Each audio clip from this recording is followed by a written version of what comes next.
જય માતાજી મિત્રો, આજનો આપણો ટોપિક છે આઈપીઓ ઉપર. નમસ્કાર મિત્રો, તમે જોઈ શકો છો કે શેર બજારની અંદર અવનવા આઈપીઓ આવતા હોય છે સારી એવી કંપનીના. તમે કંપની વિશે એનાલિસિસ કરી અને કઈ કંપનીની અંદર આપણે આઈપીઓની અંદર રોકાણ કરવું એ તમે જોઈ શકો છો. સારી એવી કંપનીઓ આવે છે કે એના અંદર તમે શોર્ટ ટર્મની અંદર સારું એવું બેનિફિટ મળી શકે. જેમ કે તમે જોઈ શકો છો કે આ વખતે આપણે આઈપીઓ આવી રહ્યો છે ભારત કુકિંગ કોલ લિમિટેડ, જે ભારત સરકારની કંપની છે અને કોયલાને લાગતી કંપની છે. અને તમે જોઈ શકો છો 9 તારીખે માર્કેટની અંદર આઈપીઓ ખુલવાનો છે અને 13 તારીખે બંધ થવાનો છે. અને માર્કેટ કેપ આ કંપનીની બહુ સારી એવી છે ને અત્યારે તમે એનું નફાનું માર્જિન જોઈ શકો ને તો માર્કેટની અંદર 65 થી 70% એનું નફાનું માર્જિન બોલી રહ્યું છે.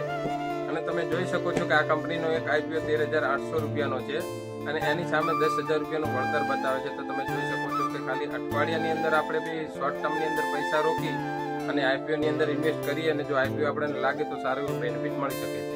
તો આઈપીઓની અંદર બી તમે મિત્રો રોકાણ કરી શકો છો.